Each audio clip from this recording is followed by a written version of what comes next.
Hey, what's up? Welcome back dito sa ating channel dito sa Bobs TV.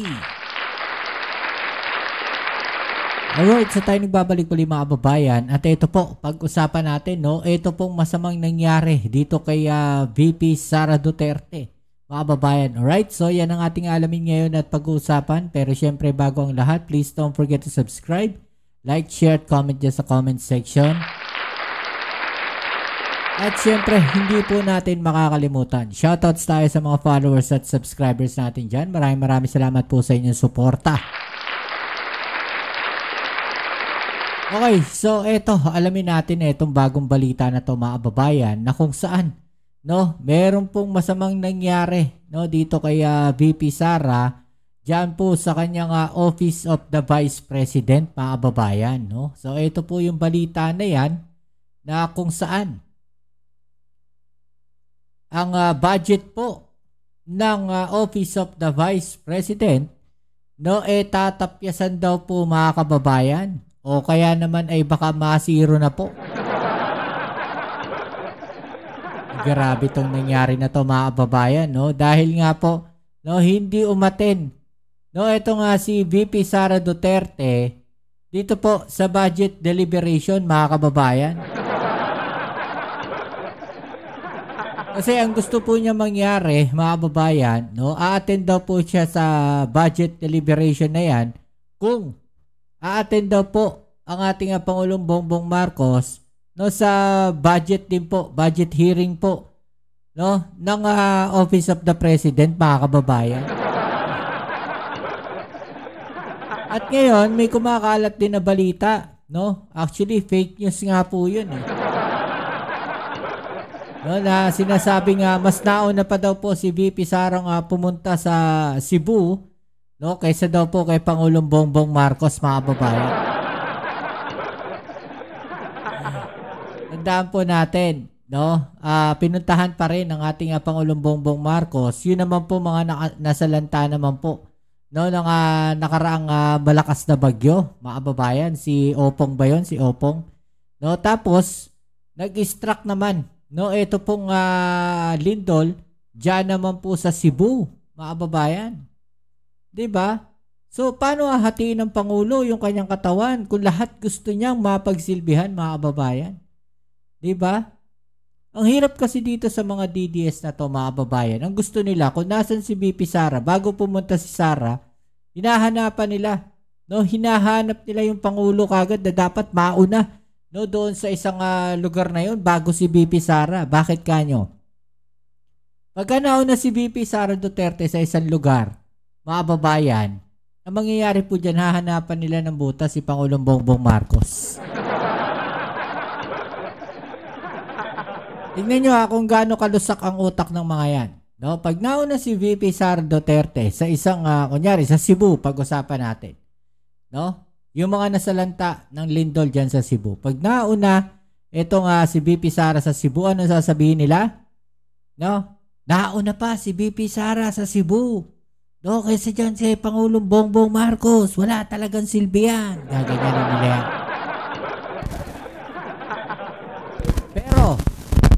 Pero, tandaan ninyo, pag nauna po ang ating Pangulong Bongbong Marcos, ano sasabihin nila? Ay, nauna yan, nagpapasikat kasi photo ops yan. Eh. Ganyang kalusak, no, ang utak na itong mga DDS na to. Sabi sa inyo, walang gagawin na tama ang Pangulong Bongbong Marcos para sa kanila. Dahil para sa kanila, no, walang ibang magaling kundi itong si VP Sara Duterte. Ganyan talaga, no, ang utak ng mga yan. Kaya wag na kayong magtaka kung lahat ng gagawin ng Pangulo ay may masasabi sila. O, balik tayo dito sa ating topic, no, na kung saan, no, eto na, no, gusto tapyasan.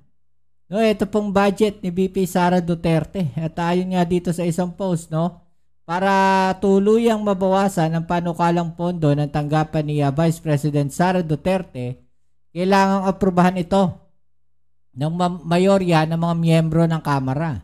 O, isinusulong na tapyasan ang 902 million na proposed budget ng OVP matapos hindi siputin ni VP Sara ang plenary debates ng Kamara. Oh. Hindi po siya pumunta, mga kababayan. Okay, so ito, panoorin natin tong balita na to. All in all, it would be collated and it will be discussed in the BARC, yung budget amendment review, and then from there, propose dyan sa House sa plenary para aprubahan ng plenaryo. Kung si House Deputy Majority Leader at Lanao del Sur 1st District Representative Sia Alonto Adjong ang tatanungin, mas mainam na panatilihin na lang sa mahigit 700 million pesos ang pondo ng tanggapan ni Vice President Sara Duterte sa susunod na taon. Ngayong taon, 733 million pesos ang nakalaang pondo sa Office of the Vice President o OVP matapos 3 beses na hindi siputi ni Vice President Sara ang plenary debates ng Kamara at magbigay pa ng kondisyon bago dumalo sa deliberasyon. Isinusulong ngayon ng ilang kongresista na bawasan ang mahigit 902 million pesos na panukalang pondo nito para sa 2026. Ayon kay Congressman Adjong na Vice Chairperson din ng House Committee on Appropriations, nakakadismaya ang naging aksyon ng Vice Presidente. Pero ang panukalang tapyasan ang pondo ng tanggapan ni VP Sara, kailangan munang aprubahan ng mayorya ng House members. Ibig sabihin, dadaan muna ito gayon din ang iba pang panukalang pagbabago sa budget ng ibang ahensya ng pamahalaan sa Budget Amendments Review Subcommittee at Period of Amendments. Ganito rin ang ipinahayag ni House Deputy Speaker at Iloilo 1st District Representative Janet Garin. She could have at least defended that and explained to the plenary and convinced the members why she needed that 200 plus increase. Unfortunately, no explanation at all. No? That's why sa amin, my working draft would still be on the 700 million pesos. I would submit to the decision of the majority. No, kailangan mapag-usapan na India. Kasi unang-una, syempre, ayaw naman natin may mga taong mawalan ng trabaho. So, bawal na bawal galawin no, yung personnel salary niya. Ang pangalawa naman, ayaw naman natin na maging reason na baka mamaya sabihin o kaya hindi na makaperform ng trabaho kasi tinanggalan ng pondo. Para naman kay House Infrastructure Committee Co-Chairperson at Bicol Saro Party List Representative Terry Redon, wala sa posisyon si VP Sara na maglatag ng demands bago dumalo sa plenary deliberations na panukalang pondo nito. Kaya para sa kongresista, Bratinela nga kasi. Diba? Yun yung sabi ng mga babayan natin no, na si VP Sara, Bratinela. Kaya ganyan di umano, no, baka hingi ng kondisyones.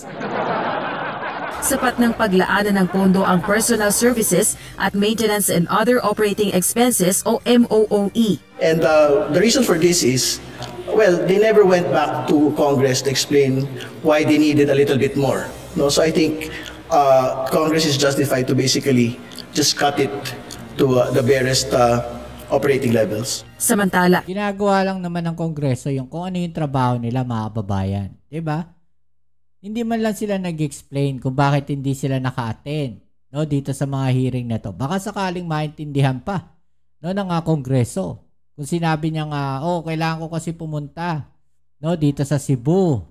Diba ganyan, no, para kamustahin yung ating mga kababayan. Pero hindi, ang ginawa niya, naglatag siya ng kondisyones niya, mga kababayan, bago siya pumunta. Diba? Doon palang sablay sa susunod na linggo, inaasahang isa sa ilalim na sa second reading ang 2026 General Appropriations Bill. Sa October 30 naman, target ipasa ng Kamara ang panukalang pambansang pondo. Rosa Licuz, UNTV. Diba, mga kababayan? Kaya itong si De Lima, Congressman De Lima, mga kababayan, no, nagalit, no, dito kay VP Sara Duterte. Diba? Doon sa kanyang ginawa. Okay, so ito yan. No? Panoorin natin yung mga kababayan para mas maliwanagan tayo. Alright? So, tara, let's go. Part of the committee. Let me say for the record, at least respect the Constitution of the Republic of the Philippines. The whole budget process is something that is being directed and recognized by the Constitution itself. So disrespecting the budgetary process of this body is a clear case of disrespect of our Constitution. Who is she to continuously disrespect or show disrespect to this body as an institution and to the Constitution. If she can afford to be showing herself up to the Senate, including being there and applauding the former Senate President in his privileged speech, which is definitely not part of her mandate as the Vice President, why can't she not spare a few moments of her time attending to her official function as Vice President to defend the budget of her office? Enough is enough. Enough of her brattiness.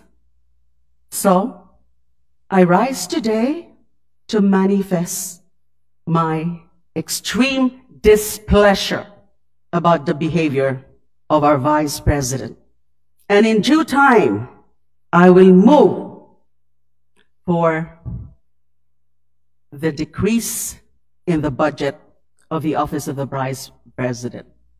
I actually intended initially to move for zero budget for the Office of the President, or for the disapproval of the budget for the Office of the President, of the Office of the Vice President, in light of those very questionable actuations on the part of the Vice President.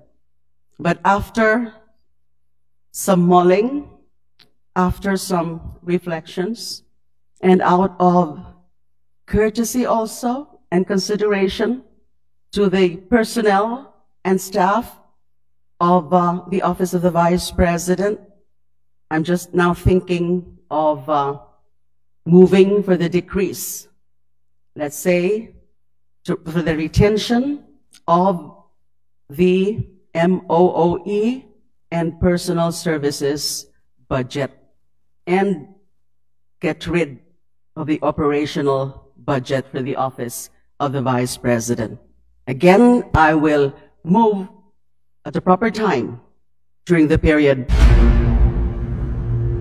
Ayan, mga kababayan, no? Muntik pang masiro, mga kababayan. Yung budget ng Office of the Vice President dahil dun sa hindi niya pag-a-attend, mga kababayan. No, hindi ko lang nagustuhan doon kasi, mga kababayan, no? Yung nagano siya na meron pa siyang kondisyones. No, at ang kondisyon niya nga, isa nga, is yung Pangulong Bongbong Marcos dapat umattend, no, sa budget hearing. Pangalawa, yung pagtaas ng mga travel, pag-lift ng mga travel ban, no, dito sa kanyang mga empleyado, mga babayan, na kung saan nadadawit, no, doon sa usapin, no, ng hindi maipaliwanag, mga babayan, na budget, no nakaraan, no, ng confidential funds. Isa yun sa pinagtatalunan. Kaya may hold departure parang nasa watchlist yung mga empleyado niya, di ba? So isa yun sa gusto niyang maging kondisyones bago siya umattend, no, ng budget hearing, di ba? So ano masasabi niyo po diyan? No, i-comment na lang po sa ibaba niyo mga opinion na atin yung pag-usapan. Alright? So yan muli, maraming salamat sa lahat ng mga patuloy na suporta dito sa ating channel. Shoutouts po ulit sa mga supporters at mga followers natin dyan. And please don't forget to subscribe at pakilike naman po ang ating video. Ito muli ang inyong Kuya Mobs sa Mobs TV. Peace and help.